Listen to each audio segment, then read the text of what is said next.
We're all searching for a hero, someone that represents what we want and aspire to be. We want it so badly we will lie to ourselves just so we can delude ourselves enough to make someone be that champion for us, to follow and rally around. Sadly, no matter how high the cost that it may bring.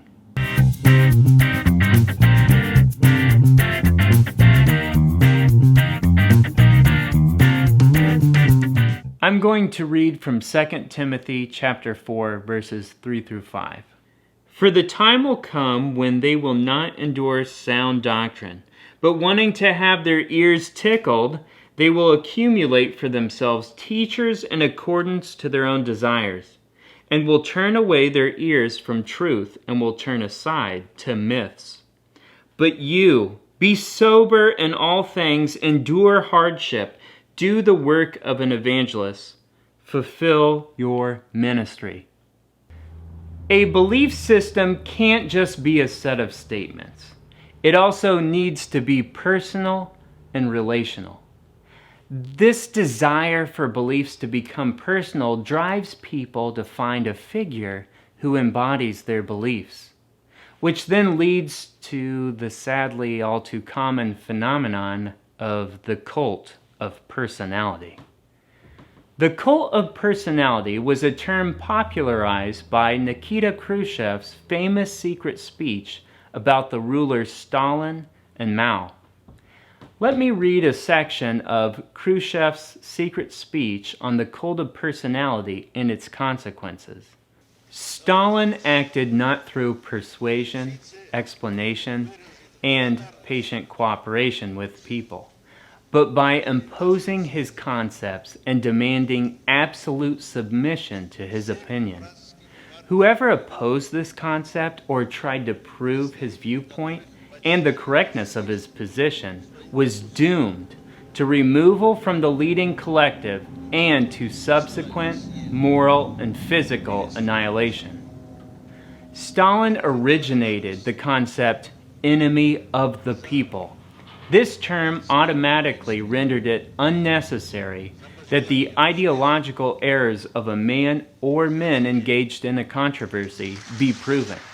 This term made possible the usage of the most cruel repression, violating all norms of revolutionary legality against anyone who in any way disagreed with Stalin.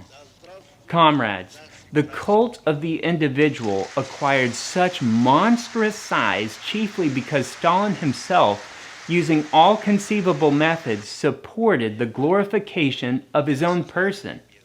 This is supported by numerous facts. One of the most characteristic examples of Stalin's self-glorification and of his lack of even elementary modesty is the addition of his short biography, which was published in 1948. There is a song from Living Colour about the cult of personality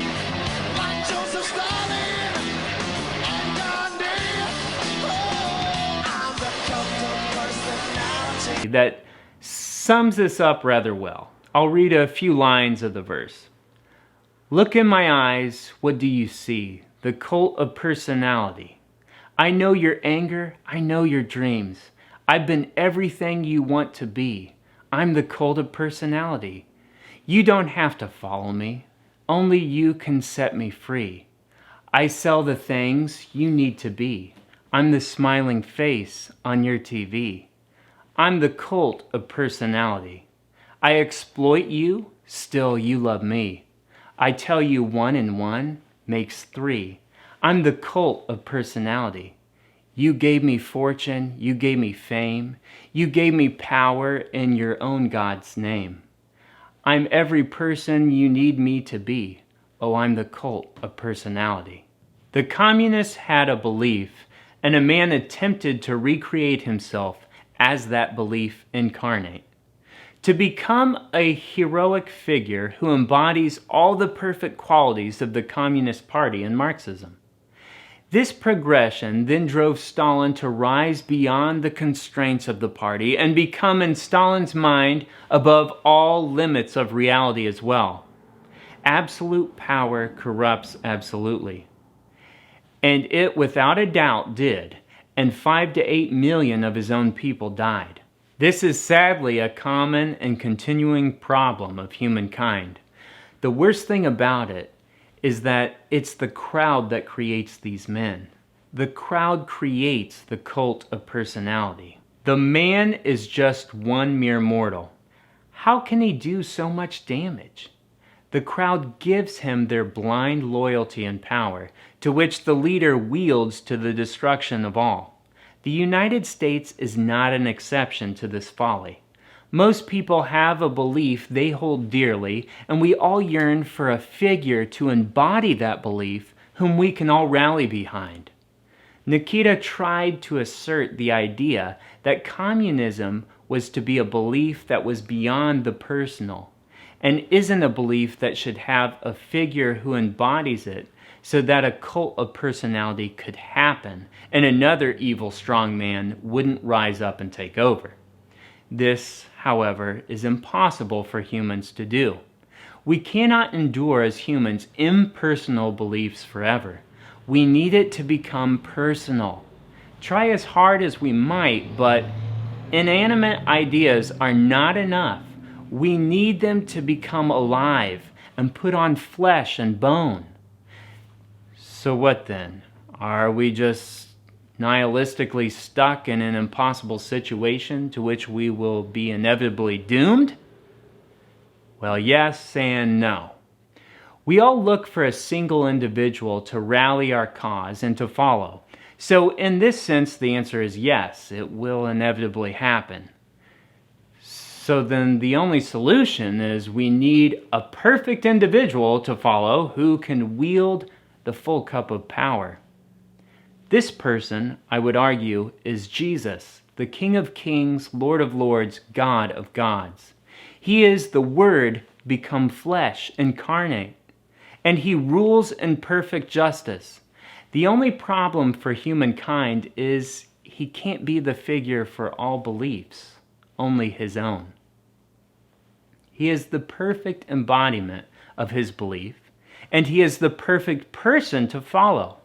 He is the perfect solution to the cult of personality. The question for us is, are we willing to accept his way of life and follow him as our leader of devotion or not? Even as Christians, are we willing to accept this? And I feel we are not.